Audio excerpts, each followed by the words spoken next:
Hello दोस्तों, नमस्कार। आज का हमारा टॉपिक है कि वेद कितने पुराने हैं। तो पहले मैं ये लीगल डिस्क्लेमर दिखा देता हूँ।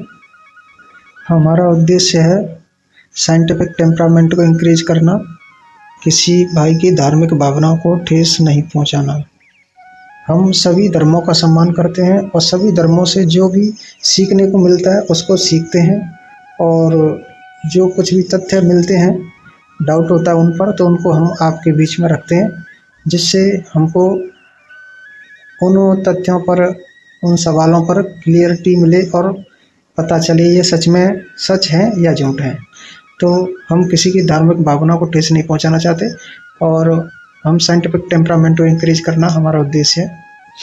अगर आप हमारे चैनल पर नए हैं तो हमारे चैनल को सब्सक्राइब करें, बेल आइकन घंटी को दबाएं, जिससे हमारे सभी वीडियो की नोटिफिकेशन आप लोगों तक सबसे पहले पहुंच जाए।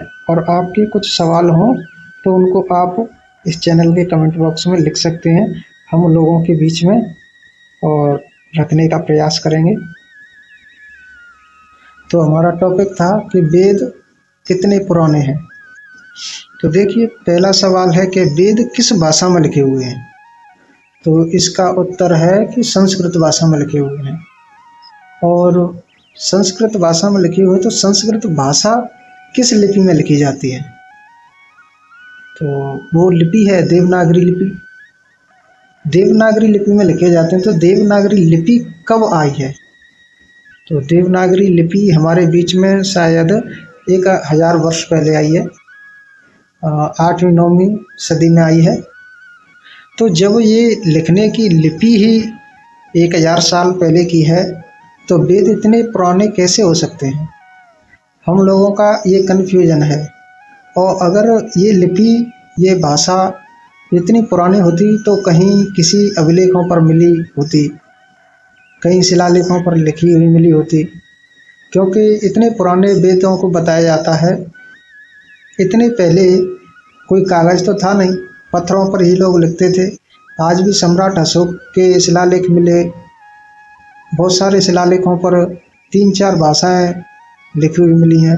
धम्मलिपि, जो आज भी सम्राट अशोक के अभिलेख मिलते हैं, जिन पर धम्मलिपि में उनका पूरा वर्णन लिखा है। आज भी उनके शिलालेख जमीन खोदने पर मिलते हैं, बहुत सारे मिले हुए हैं।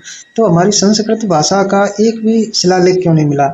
अगर ये पुरानी होती, भाषा पुरानी होती, ये लिपि पुरानी होती, तो हमें ज़रूर मिलती। तो इस बारे में मैं आप लोगों से कुछ पूछना चाहूँगा, और इस बारे में आप लोग क्या कहते हैं? क्योंकि बहुत से लोगों ने रिसर्च करके बताया है, और मैंने भी उन लोगों से बात करने की कोशिश की। उन्होंने बताया है कि इनका पहला ऋग्वेद का और रेफरेंस मिलता है 1464 में मैदर सायण ने बताया था। इससे पहले का कुछ नहीं मिलता है।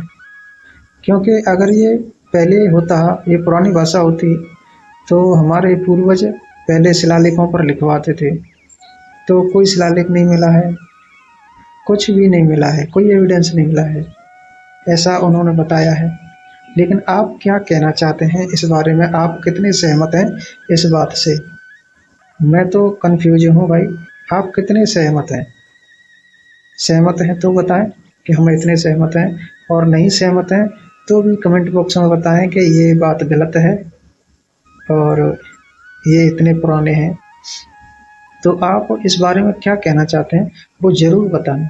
अगर आपके पास थोड़ा सा भी ज्ञान है, थोड़ा सा भी आप पढ़ते हैं, लिखते हैं अपने हमारे वेदों को, पुराणों को, जितना भी थोड़ा बहुत भी जितना जानते हैं उतना ज़रूर बताएं। और इस वीडियो को ज़रूर शेयर करें, जिससे कि हमारे हिंदू धर्म में जितने भी हमारे एक्सपर्ट लोग हैं उनके पास पहुँचे, तो वो इस कमेंट में थोड़ा सा भी ट्वीट कर दें, मतलब कुछ भी लिख दें, थोड़ा सा भी हमें मैसेज दे दें कि यहाँ पर ये दिया गया है, तो हम उसको खंगालने की कोशिश करेंगे।